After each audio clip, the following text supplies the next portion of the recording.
Little ಕೈಟ್ಸ್ನ animation and ಗ್ರಾಫಿಕ್ಸ್ನ ಹೊಸ ತರಗತಿಗೆ ಎಲ್ಲರಿಗೂ ಸ್ವಾಗತ. ವಿವಿಧ ರೀತಿಯಲ್ಲಿರುವ ಅನಿಮೇಷನ್ ತಂತ್ರಜ್ಞಾನವನ್ನು ನಾವು ಇಲ್ಲಿವರೆಗೆ ಚರ್ಚಿಸಿದ್ದೇವೆ. ಅನಿಮೇಷನ್ ಅನ್ನು ತಯಾರಿಸಲು ತುಂಬ ಚಿತ್ರಗಳ ಅಗತ್ಯವಿದೆ. ಚಿತ್ರಕಲೆಯಲ್ಲಿ ಅಭಿರುಚಿ ಇರುವವರಿಗೆ ಚಂದವಾದ ಅನಿಮೇಷನ್ ಅನ್ನು ಮಾಡಲು ಸಾಧ್ಯ ಆಗ್ತದೆ. ಅನಿಮೇಷನ್ ಸಂಸ್ಥೆಗಳಲ್ಲಿ ಹಲವು ವ್ಯಕ್ತಿಗಳು ಹಲವು ಕ್ಯಾರೆಕ್ಟರ್ಗಳ ಬೇರೆ ಬೇರೆ ಭಾಗಗಳನ್ನು ತಯಾರಿಸ್ತಾರೆ. ಮೊದಲಿನ ಕಾಲದಲ್ಲಿ ತುಂಬ ಚಿತ್ರಗಳನ್ನು ರಚಿಸಿ ಆನಿಮೇಷನ್ ಮಾಡ್ತಾ ಇದ್ರು. ಈ ಕ್ಷೇತ್ರದಲ್ಲಿ ಕಂಪ್ಯೂಟರ್ನ ಆಗಮನದೊಂದಿಗೆ ಚಿತ್ರಗಳ ಕಾಪಿ ತೆಗೆಯುವುದು, ಅದರ ದಿಕ್ಕನ್ನು ನಿರ್ಣಯಿಸುವುದು, ಪೋಸ್ಗಳನ್ನು ಬದಲಾಯಿಸುವುದು ತುಂಬ ಸೌಕರ್ಯಪ್ರದವಾಗಿದೆ. ಬ್ಯಾಕ್ಗ್ರೌಂಡ್ ತಯಾರಿಸಲು, ಕಥಾಪಾತ್ರಗಳನ್ನು ತಯಾರಿಸಲು ವ್ಯತ್ಯಸ್ತವಾದ ತುಂಬ ಸಾಫ್ಟ್ವೇರ್ಗಳು ಇವೆ. ಆನಿಮೇಷನ್ಗಳಿಗೆ ಬೇಕಾಗಿ ಚಿತ್ರಗಳನ್ನು ತಯಾರಿಸಲು ಬೇಕಾದ ಚಟುವಟಿಕೆಯನ್ನು ನಾವು ಈ ತರಗತಿಯಲ್ಲಿ ಕಲಿತೇವೆ. ಹಿನ್ನೆಲೆ ತಯಾರಿಸಲು ನೀವು 8ನೇ ತರಗತಿಯಲ್ಲಿಯೂ 9ನೇ ತರಗತಿಯಲ್ಲಿಯೂ ಕಲಿತ ಜಿಂಪ್ ಸಾಫ್ಟ್ವೇರ್ ನಮಗೆ ಉಪಯೋಗಿಸಬಹುದು. ಜಿಂಪ್ ಒಂದು ಒಳ್ಳೆಯ ಗ್ರಾಫಿಕಲ್ ಸಾಫ್ಟ್ವೇರ್ ಆಗಿದೆ. ಚಿತ್ರ ಮಾಡಲು, ಚಿತ್ರಗಳನ್ನು ಎಡಿಟ್ ಮಾಡಲು ಈ ಸಾಫ್ಟ್ವೇರನ್ನು ಉಪಯೋಗಿಸಬಹುದು. ನಾವು ಮೊದಲು ತಯಾರಿಸಿದ ಆನಿಮೇಷನ್ಗಿರುವ ಹಿನ್ನೆಲೆ ಚಿತ್ರವನ್ನು ಜಿಂಪ್ ಸಾಫ್ಟ್ವೇರ್ ಉಪಯೋಗಿಸಿ ಹೇಗೆ ತಯಾರಿಸುವುದು ಎಂದು ನಾವು ಇವತ್ತು ಚರ್ಚಿಸ್ತೇವೆ. ನಾವು ಕಳೆದ ಕ್ಲಾಸ್ನಲ್ಲಿ ಒಂದು ವಿಮಾನದ ಆನಿಮೇಷನ್ ನಿರ್ಮಿಸಿದ್ದೇವೆ.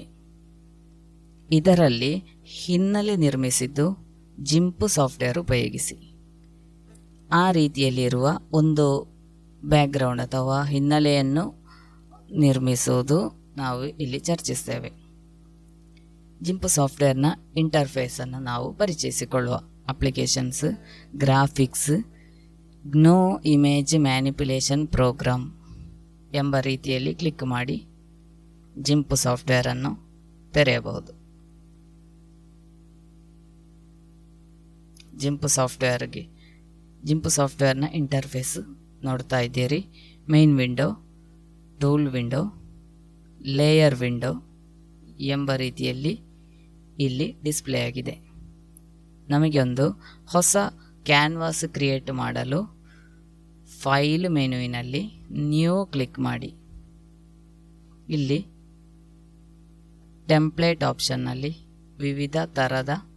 ವಿವಿಧ ಸೈಜ್ನಲ್ಲಿರುವ ಕ್ಯಾನ್ವಾಸ್ ಮಾದರಿಗಳನ್ನು ನೋಡಬಹುದು. ಇಲ್ಲಿ ಇಮೇಜ್ ಸೈಜ್ ಎಂಬ ಸ್ಥಳದಲ್ಲಿ ವಿಡ್ತ್, ಹೈಟ್ ಎಂಬುವುಗಳನ್ನು ನಮಗೆ ಟೈಪ್ ಮಾಡಿ ಕ್ಯಾನ್ವಾಸ್ ಕ್ರಿಯೇಟ್ ಮಾಡಬಹುದು.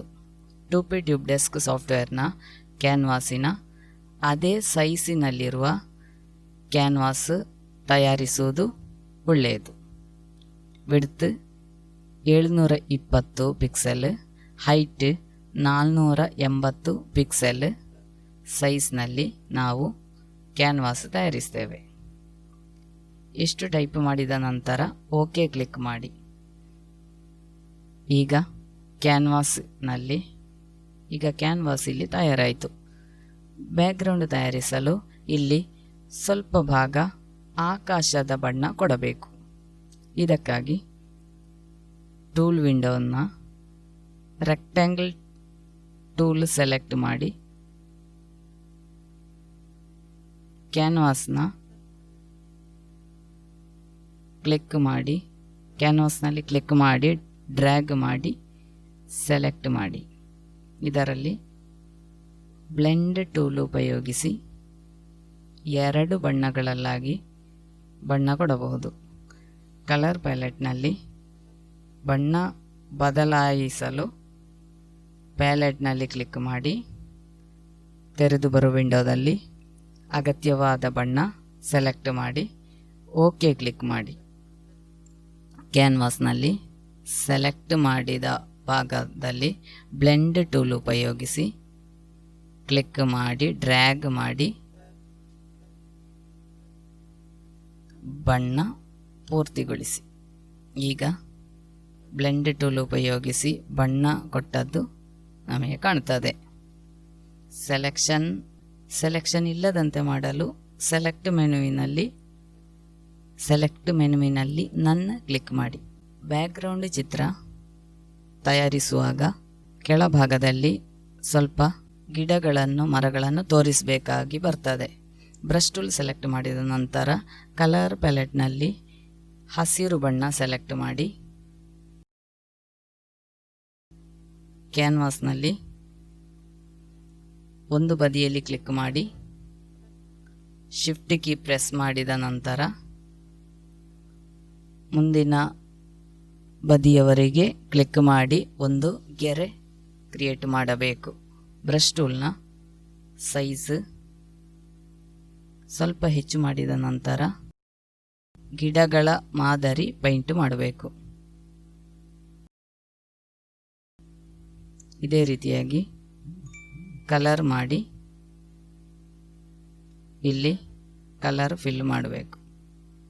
ಈಗ ಇಷ್ಟು ಭಾಗ ನಾವು ಗಿಡಗಳನ್ನು ಬರೆದಿದ್ದೇವೆ. ಇನ್ನು ಕೆಳಗಿನ ಭಾಗ ರೋಡಿನ ರೀತಿಯಲ್ಲಿ ಬದಲಾಯಿಸಬೇಕು. ಅದಕ್ಕೆ ಕಲರ್ ಪ್ಯಾಲೆಟ್ನಲ್ಲಿ ಬ್ರೌನ್ ಕಲರ್ ಸೆಲೆಕ್ಟ್ ಮಾಡಿ ಬ್ರಷ್ ಟೂಲ್ ಉಪಯೋಗಿಸಿ ಕಲರ್ ಮಾಡಿ ಫಿಲ್ ಮಾಡಬೇಕು. ಸರಿಯಾಗಿ ಪೈಂಟ್ ಮಾಡುವುದಕ್ಕಾಗಿ ಬ್ರಷ್ ಕ್ಲಿಕ್ ಮಾಡಿ ಶಿಫ್ಟ್ ಕೀ ಪ್ರೆಸ್ ಮಾಡಿ ಮೌಸ್ ಪಾಯಿಂಟರ್ ಡ್ರ್ಯಾಗ್ ಮಾಡಿದರೆ ಸಾಕಾಗುವುದು. ಈಗ ಗಿಡಗಳ ಹಾಗೂ ಆಕಾಶದ ಕೆಳಗೆ ರೋಡಿನ ಪೈಂಟಿಂಗ್ ಪೂರ್ತಿ ಮಾಡಬೇಕು.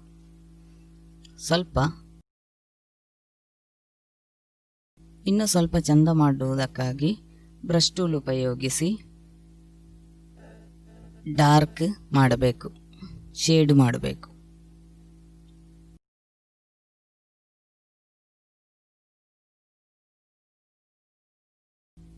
ಈಗ ನಾವು ಜಿಂಪ್ ಸಾಫ್ಟ್ವೇರ್ನಲ್ಲಿ ಒಂದು ಹಿನ್ನೆಲೆ ಚಿತ್ರವನ್ನು ತಯಾರಿಸಿದ್ದೇವೆ. ಇನ್ನು ಈ ಚಿತ್ರವನ್ನು ನಮಗೆ ಸೇವ್ ಮಾಡಬೇಕು. ಸೇವ್ ಮಾಡುವ ಸಮಯದಲ್ಲಿ ಜಿಂಪ್ ಸಾಫ್ಟ್ವೇರ್ನ ಡಿಫಾಲ್ಟ್ ಫಾರ್ಮ್ಯಾಟ್ ಆದ XF ಫಾರ್ಮ್ಯಾಟಿನಲ್ಲಿ ಸೇವ್ ಮಾಡಲ್ಪಡ್ತದೆ. ಹೀಗೆ ತಯಾರಿಸಲಾದ ಚಿತ್ರಗಳು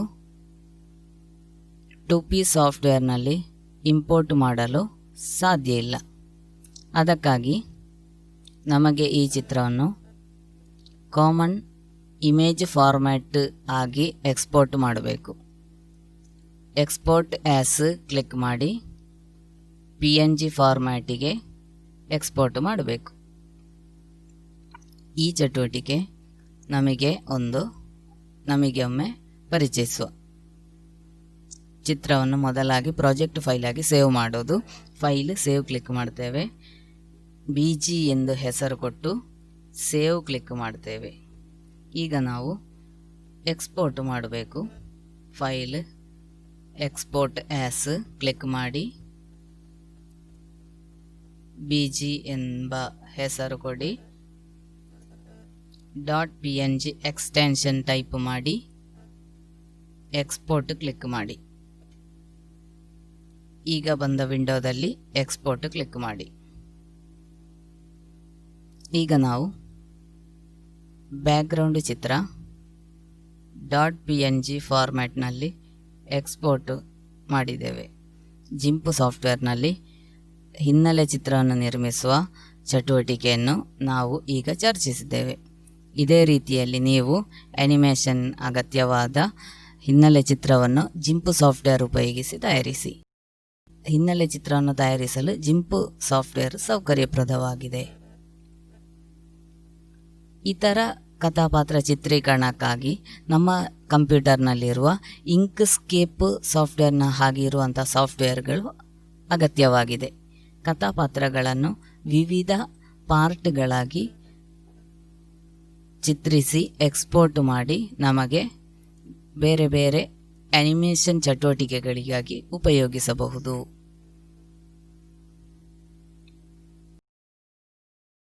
application graphics Inkscape vector graphics editor ಎಂಬ ರೀತಿಯಲ್ಲಿ ಇಂಕ್ಸ್ಕೇಪ್ ಸಾಫ್ಟ್ವೇರ್ ಓಪನ್ ಮಾಡಿ. ಇಂಕ್ಸ್ಕೇಪ್ ಸಾಫ್ಟ್ವೇರ್ನ ಪ್ರಧಾನ ವಿಂಡೋ ಕಾಣ್ತದೆ. ಈ ಭಾಗದಲ್ಲಿ ಟೂಲ್ಗಳನ್ನು ಸಜ್ಜೀಕರಿಸಲಾಗಿದೆ. ಕಲರ್ ಸೆಲೆಕ್ಟ್ ಮಾಡುವಂತಹ ಕಲರ್ ಪ್ಯಾಲೆಟ್ ಕೆಳಭಾಗದಲ್ಲಿ ಕಾಣ್ತದೆ. ನಮಗೆ ಒಂದು ಸಣ್ಣ ಚಿತ್ರ ಮಾಡಿ ಇಂಕ್ಸ್ಕೇಪ್ ಸಾಫ್ಟ್ವೇರಿನ ಚಟುವಟಿಕೆಯನ್ನು ಪರಿಚಯಿಸಿಕೊಳ್ಳುವ. ಟೂಲ್ ಬಾರ್ನಿಂದ create circle ellipses and arc ಎಂಬ ಟೂಲ್ ಕ್ಲಿಕ್ ಮಾಡಿ ಇಲ್ಲಿ ಒಂದು ದೀರ್ಘವೃತ್ತವನ್ನು ಮಾಡಬೇಕು. ಚಿತ್ರ ಸೆಲೆಕ್ಟ್ ಮಾಡಿದ ನಂತರ ಎಡಿಟ್ ಪಾತ್ಸ್ ಬೈ ನೋಡ್ಸ್ ಎಂಬ ಈ ಟೂಲ್ ಸೆಲೆಕ್ಟ್ ಮಾಡಿ ಟೂಲ್ ಪ್ರಾಪರ್ಟಿಯಲ್ಲಿ convert selected object to path ಎಂಬ ಸಬ್ ಆಪ್ಷನ್ ಕ್ಲಿಕ್ ಮಾಡಿ ಈ ಎಲಿಪ್ಸಿನ ಕೆಳಭಾಗವನ್ನು ಸ್ವಲ್ಪ ಕೆಳಗೆ ಎಳೆದು ಒಂದು ಬೆಲೂನ್ ರೂಪದಲ್ಲಿ ಬದಲಾಯಿಸಬೇಕು. ಇನ್ನು ನಮಗೆ ಇದರ ಬಣ್ಣವನ್ನು ಬದಲಾಯಿಸಿ ನೋಡುವ. ಅದಕ್ಕಾಗಿ ಗ್ರೇಡಿಯಂಟ್ ಟೂಲ್ ಸೆಲೆಕ್ಟ್ ಮಾಡಿ ಟೂಲ್ ಪ್ರಾಪರ್ಟಿ ವಿಂಡೋದ ಕ್ರಿಯೇಟ್ ರೇಡಿಯಲ್ ಗ್ರೇಡಿಯಂಟ್ ಎಂಬ ಆಪ್ಷನ್ ಸೆಲೆಕ್ಟ್ ಮಾಡಿ. ಸೆಲೆಕ್ಟ್ ಮಾಡಿದ ನಂತರ ತಯಾರಿಸಿದ ಬಲೂನ್ನ ಚಿತ್ರದಲ್ಲಿ ಕ್ಲಿಕ್ ಮಾಡಿ ಡ್ರ್ಯಾಗ್ ಮಾಡಬೇಕು. ಈಗ 2 ಬಣ್ಣಗಳು ಅಪ್ಲೈ ಮಾಡಲ್ಪಟ್ಟಿದೆ. ಈ ಬಣ್ಣವನ್ನು ಬದಲಾಯಿಸಲು ಈ ನೋಡ್ಗಳಲ್ಲಿ ಕ್ಲಿಕ್ ಮಾಡಿ ಸೆಲೆಕ್ಟ್ ಮಾಡುವಾಗ ಇಲ್ಲಿ ಒಂದು ನೀಲಿ ಬಣ್ಣದ ಸೆಲೆಕ್ಷನ್ ಕಾಣಬಹುದು. ಅದರ ನಂತರ ನಮಗೆ ಅಗತ್ಯವಾದ ಬಣ್ಣದಲ್ಲಿ ಕ್ಲಿಕ್ ಮಾಡಿ ಈಗ ಸೆಲೆಕ್ಟ್ ಮಾಡಿದ ನೋಡ್ನಲ್ಲಿ ಬಣ್ಣ ಬದಲಾದದ್ದು ಕಾಣಬಹುದು. ಅದೇ ರೀತಿಯಲ್ಲಿ ಈ ನೋಡ್ನಲ್ಲಿ ಕಲರ್ ಬದಲಾಯಿಸಬೇಕಿದ್ರೆ ಇಲ್ಲಿ ಕ್ಲಿಕ್ ಮಾಡಿ ಸೆಲೆಕ್ಟ್ ಮಾಡಿದ ನಂತರ ಕಲರ್ ಪ್ಯಾಲೆಟ್ನಲ್ಲಿರುವ ಬೇಕಾದ ಬಣ್ಣದಲ್ಲಿ ಕ್ಲಿಕ್ ಮಾಡಿ. ಈಗ ನಾವು ಕೊಟ್ಟದ್ದಕ್ಕೆ ಅನುಸಾರವಾಗಿ ಬಲೂನ್ನ ಚಿತ್ರ ಬಣ್ಣ ಬದಲಾದ್ದು ಕಾಣಬಹುದು. ನಮಗೆ ಈ ಗ್ರೇಡಿಯಂಟ್ ಆಪ್ಷನ್ ಯಾವ ರೀತಿಯಲ್ಲಿ ಬದಲಾಯಿಸಬಹುದು. ಇನ್ನು ನಮಗೆ ಈ ಬೆಲೂನನ್ನು ಒಂದು ನೂಲು ಕಟ್ಟಬೇಕು. ಇದಕ್ಕಾಗಿ draw bezier curves and straight lines ಎಂಬ ಟೂಲ್ ಸೆಲೆಕ್ಟ್ ಮಾಡಿ ಬೆಲೂನ್ನಲ್ಲಿ ಕ್ಲಿಕ್ ಮಾಡಿ ಮೌಸ್ ಪಾಯಿಂಟರ್ ಕೆಳಗೆ ಎಳೆದು ಕೆಳಭಾಗದಲ್ಲಿ ಕ್ಲಿಕ್ ಮಾಡಿ.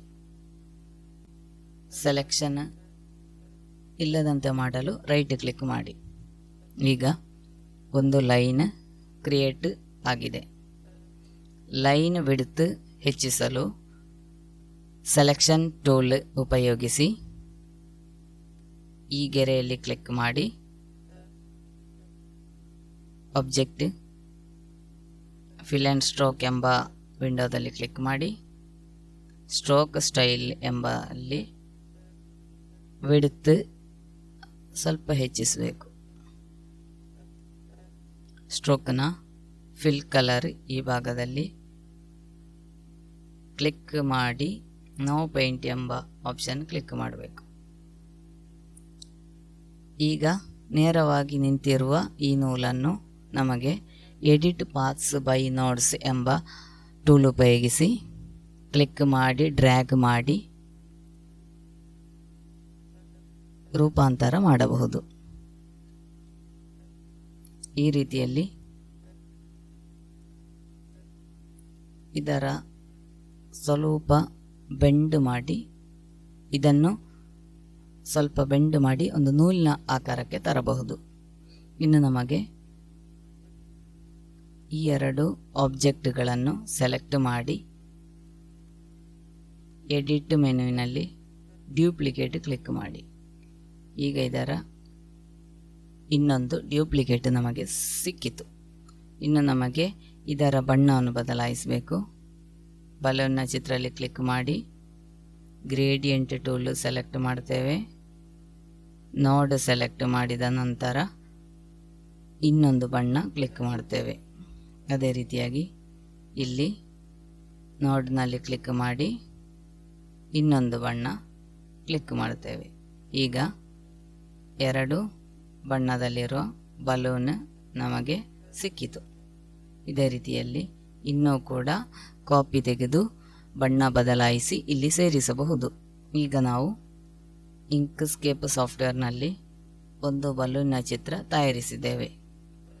ನಮ್ಮ ಕ್ಯಾನ್ವಾಸ್ನಲ್ಲಿ, ನಮ್ಮ ಪೇಜಿನಲ್ಲಿ ನಾವು ಚಿತ್ರ ತಯಾರಿಸಿದ್ದೇವೆ. ಈ ಕ್ಯಾನ್ವಾಸಿನ ಯಾವುದೇ ಭಾಗದಲ್ಲಿ ಚಿತ್ರಗಳನ್ನು ಮಾಡಬಹುದು.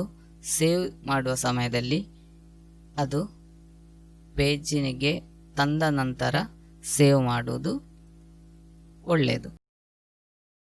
ಇಂಕ್ಸ್ಕೇಪ್ ಸಾಫ್ಟ್ವೇರ್ನ ಕ್ಯಾನ್ವಾಸ್ ಟ್ರಾನ್ಸ್ಪರೆಂಟ್ ಆಗಿದೆ. ನಾವು ಚಿತ್ರ ಸೇವ್ ಮಾಡಿದ ನಂತರ ಅದರ ಹಿನ್ನೆಲೆಯಲ್ಲಿ ಯಾವುದೇ ಚಿತ್ರಗಳು ಅಥವಾ ಬಣ್ಣಗಳು ಇರುವುದಿಲ್ಲ. ಇಂಕ್ಸ್ಕೇಪ್ ಸಾಫ್ಟ್ವೇರ್ ನಿರ್ಮಿಸುವ ಚಿತ್ರ SVG ಫಾರ್ಮ್ಯಾಟ್ನಲ್ಲಿ ಆಗಿದೆ. ಅದು ನಮಗೆ ಕಾಮನ್ ಇಮೇಜ್ ಫಾರ್ಮ್ಯಾಟ್ ಆದ PNGಗೆ ಎಕ್ಸ್ಪೋರ್ಟ್ ಮಾಡಬಹುದು. ಈಗ ನಾವು ತಯಾರಿಸಿದ ಬಲೂನ್ನ ಚಿತ್ರ ನಮಗೆ ಸೇವ್ ಮಾಡಬೇಕು. ಸೇವ್ ಮಾಡಿದ ನಂತರ ಕಾಮನ್ ಇಮೇಜ್ ಫಾರ್ಮ್ಯಾಟಿಗೆ ಎಕ್ಸ್ಪೋರ್ಟ್ ಮಾಡಬೇಕು. ಆ ಚಟುವಟಿಕೆ ನಮಗೆ ನೋಡುವ. ಸೇವ್ ಮಾಡಲು ಫೈಲ್ ಮೆನುವಿನಲ್ಲಿ ಸೇವ್ ಕ್ಲಿಕ್ ಮಾಡಿ ಸೇವ್ ಮಾಡಬೇಕಾದ ಫೋಲ್ಡರ್ ಆಯ್ಕೆ ಮಾಡಿ ಫೈಲ್ ನೇಮ್ ಬಲೂನ್ ಎಂದು ಹೆಸರು ಕೊಟ್ಟು ಸೇವ್ ಕ್ಲಿಕ್ ಮಾಡಿ. ಇನ್ನು ನಮಗೆ ಇದನ್ನು ಕಾಮನ್ ಫಾರ್ಮ್ಯಾಟಿಗೆ ಎಕ್ಸ್ಪೋರ್ಟ್ ಮಾಡಬೇಕು. ಚಿತ್ರ ಸೆಲೆಕ್ಟ್ ಮಾಡಿ, ಎರಡು ಚಿತ್ರಗಳನ್ನು ಸೆಲೆಕ್ಟ್ ಮಾಡಿ, file export PNG image click ಮಾಡಿ. ಇಲ್ಲಿ ಸೆಲೆಕ್ಷನ್ ಎಂಬ ಟ್ಯಾಬ್ನಲ್ಲಿ ಮತ್ತೊಮ್ಮೆ ಕ್ಲಿಕ್ ಮಾಡಿ ಎಕ್ಸ್ಪೋರ್ಟ್ ಆಸ್ ಕ್ಲಿಕ್ ಮಾಡಿ ಫೋಲ್ಡರ್ ಆಯ್ಕೆ ಮಾಡಿ ಬಲೂನ್ ಎಂದು ಹೆಸರು ಕೊಟ್ಟು ಸೇವ್ ಕ್ಲಿಕ್ ಮಾಡಿ. ಇತರ ಯಾವುದೇ ಆಬ್ಜೆಕ್ಟ್ಗಳಿದ್ದರೆ ಅವುಗಳನ್ನು ಹೈಡ್ ಮಾಡಿ ಸೆಲೆಕ್ಟ್ ಮಾಡಿದ್ದು ಮಾತ್ರ ಎಕ್ಸ್ಪೋರ್ಟ್ ಮಾಡಲು ಹೈಡ್ ಆಲ್ ಎಕ್ಸೆಪ್ಟ್ ಸೆಲೆಕ್ಟೆಡ್ ಎಂಬ ಆಪ್ಷನ್ ಕ್ಲಿಕ್ ಮಾಡಿ ಎಕ್ಸ್ಪೋರ್ಟ್ ಕ್ಲಿಕ್ ಮಾಡಿ. ಈಗ ನಾವು ಸೆಲೆಕ್ಟ್ ಮಾಡಿದ ಆಬ್ಜೆಕ್ಟ್ ಮಾತ್ರ ಎಕ್ಸ್ಪೋರ್ಟ್ ಮಾಡಲಾಗಿದೆ. ನಮಗೆ ಈ ಚಿತ್ರವನ್ನು ಓಪನ್ ಮಾಡಿ ನೋಡುವ. balloon.png ಎಂಬ ಚಿತ್ರ, balloon.svg ಎಂಬ ಚಿತ್ರ ನಮಗೆ ನೋಡಬಹುದು. ಇಂಕ್ಸ್ಕೇಪ್ ಸಾಫ್ಟ್ವೇರ್ನಲ್ಲಿ ಒಂದು ಬಲೂನ್ ತಯಾರಿಸುವ ಚಟುವಟಿಕೆ ಈಗ ನಾವು ಪರಿಚಯಿಸಿಕೊಂಡಿದ್ದೇವೆ. ಇನ್ನು ನಮ್ಮ ಅನಿಮೇಷನ್ನಲ್ಲಿ ಸೇರಿಸಲಾದ ವಿಮಾನದ ಚಿತ್ರ ಹೇಗೆ ಇಂಕ್ಸ್ಕೇಪ್ ಸಾಫ್ಟ್ವೇರ್ನಲ್ಲಿ ತಯಾರಿಸುವುದು ನೋಡುವ. Applications, graphics, Inkscape vector graphics editor ಎಂಬ ರೀತಿಯಲ್ಲಿ ಸಾಫ್ಟ್ವೇರ್ ಅನ್ನು ತೆರೆಯಬೇಕು. Draw bezier curves and straight lines ಎಂಬ ಟೂಲ್ನಲ್ಲಿ ಕ್ಲಿಕ್ ಮಾಡಬೇಕು.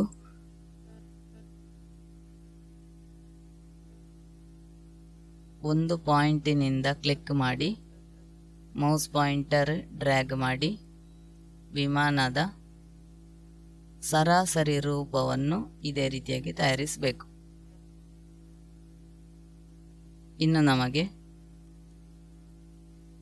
ಎಡಿಟ್ ಪಾಸ್ ಬೈ ನೋಡ್ಸ್ ಎಂಬ ಟೂಲ್ ಉಪಯೋಗಿಸಿ ಇದರ ರೂಪಾಂತರ ಮಾಡಬೇಕು. ನೋಡ್ಗಳಲ್ಲಿ ಕ್ಲಿಕ್ ಮಾಡಿ ಲೈನ್ ಡ್ರ್ಯಾಗ್ ಮಾಡಿದರೆ ಒಂದು ಎಡಿಟಿಂಗ್ ಲೈನ್ ಇಲ್ಲಿ ನಮಗೆ ನೋಡಬಹುದು. ಈ ಲೈನ್ಗಳಲ್ಲಿ ಕ್ಲಿಕ್ ಮಾಡಿ ಅಗತ್ಯವಾದ ರೀತಿಯಲ್ಲಿ ನಮಗೆ ಇದರ ರೂಪ ಬದಲಾವಣೆ ಮಾಡಬಹುದು. ನಾನಿಲ್ಲಿ ಒಂದು ವಿಮಾನದ ರೀತಿಯಲ್ಲಿ ಇದರ ರೂಪಾಂತರ ಮಾಡ್ತೇನೆ. ಅಗತ್ಯ ಇರುವ ಸ್ಥಳಗಳಲ್ಲಿ ಕ್ಲಿಕ್ ಮಾಡಿ ಡ್ರ್ಯಾಗ್ ಮಾಡಿ ನಮಗೆ ಉದ್ದೇಶಿಸಿದ ರೂಪಕ್ಕೆ ತರಬಹುದು. ಇಲ್ಲಿ ವಿಮಾನದ ಸರಾಸರಿ ರೂಪ, ಅಂದಾಜು ರೂಪ ಆಯಿತು. ಇನ್ನು ನಮಗೆ ಗ್ರೇಡಿಯಂಟ್ ಟೂಲ್ ಉಪಯೋಗಿಸಿ ಇದಕ್ಕೆ ಬಣ್ಣವನ್ನು ಕೊಡಬೇಕು. ಗ್ರೇಡಿಯಂಟ್ ಟೂಲ್ ಸೆಲೆಕ್ಟ್ ಮಾಡಿ ಚಿತ್ರದಲ್ಲಿ ಕ್ಲಿಕ್ ಮಾಡಿ ಡ್ರ್ಯಾಗ್ ಮಾಡಬೇಕು. ನಮಗೆ ಇಷ್ಟ ಇರುವ ಕಲರ್ ಸೆಲೆಕ್ಟ್ ಮಾಡಿ ಗ್ರೇಡಿಯಂಟ್ ನೋಡ್ಗಳಲ್ಲಿ ಕ್ಲಿಕ್ ಮಾಡಿ ಈಗ ಚಿತ್ರಕ್ಕೆ ಗ್ರೇಡಿಯಂಟ್ ಬಣ್ಣ ಕೊಟ್ಟಾಯಿತು. ಇನ್ನು ವಿಮಾನದ ರೆಕ್ಕೆಗಳನ್ನು ಸೇರಿಸಲು draw bezier curves and straight lines ಎಂಬ ಟೂಲನ್ನು ಉಪಯೋಗಿಸಬೇಕು. ಕ್ಲಿಕ್ ಮಾಡಿ ಪಾಯಿಂಟ್ ಆಗಿ ಕ್ಲಿಕ್ ಮಾಡಿ ನಮಗೆ ರೆಕ್ಕೆಯ ರೂಪವನ್ನು ಮಾಡಬಹುದು. ಈ ಚಿತ್ರವನ್ನು ಸೆಲೆಕ್ಟ್ ಮಾಡಿದ ನಂತರ ಗ್ರೇಡಿಯಂಟ್ ಟೂಲ್ ಸೆಲೆಕ್ಟ್ ಮಾಡಿ ಇದಕ್ಕೂ ಕೂಡ ಗ್ರೇಡಿಯಂಟ್ ಕೊಡಬೇಕು. ನೋಡ್ಗಳಲ್ಲಿ ಕ್ಲಿಕ್ ಮಾಡಿ ಅಗತ್ಯ ಇರುವ ಬಣ್ಣವನ್ನು ಆಯ್ಕೆ ಮಾಡಬೇಕು. ಒಂದು ರೆಕ್ಕೆ ನಾವು ಮಾಡಿದ್ದೇವೆ. ಇದು ಸೆಲೆಕ್ಟ್ ಮಾಡಿದ ನಂತರ ಎಡಿಟ್ ಮೆನುವಿನಲ್ಲಿ ಡ್ಯೂಪ್ಲಿಕೇಟ್ ಕ್ಲಿಕ್ ಮಾಡಿ ನಮಗೆ ಇದರ ಡ್ಯೂಪ್ಲಿಕೇಟ್ ತೆಗೆಯಬಹುದು. ಡ್ಯೂಪ್ಲಿಕೇಟ್ ತೆಗೆದ ನಂತರ ಚಿತ್ರ ಸಣ್ಣದು ಮಾಡಿ ಹಿಂಭಾಗದಲ್ಲಿರುವ ರೆಕ್ಕೆಯ ಚಿತ್ರವನ್ನು ತಯಾರಿಸಬೇಕು. ಈ ಎರಡು ರೆಕ್ಕೆಗಳನ್ನು ಸೆಲೆಕ್ಟ್ ಮಾಡಿ ಎಡಿಟ್ ಮೆನುವಿನಲ್ಲಿ ಡ್ಯೂಪ್ಲಿಕೇಟ್ ಕ್ಲಿಕ್ ಮಾಡಿ ಡ್ಯೂಪ್ಲಿಕೇಟ್ ತೆಗೆದ ನಂತರ ಆಬ್ಜೆಕ್ಟ್ ಮೆನುವಿನಲ್ಲಿ ಫ್ಲಿಪ್ ವರ್ಟಿಕಲ್ ಎಂಬ ಆಪ್ಷನ್ ಕ್ಲಿಕ್ ಮಾಡಿ. ಈಗ ವಿಮಾನದ ಇನ್ನೊಂದು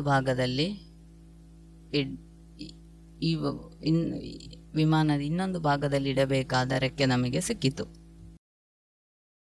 ಈ ರೆಕ್ಕೆಯನ್ನು ವಿಮಾನದ ಹಿಂಭಾಗಕ್ಕೆ ಬದಲಾಯಿಸಲು ಆಬ್ಜೆಕ್ಟ್ ಮೆನುವಿನಲ್ಲಿ ಲೋವರ್ ಕ್ಲಿಕ್ ಮಾಡಿ.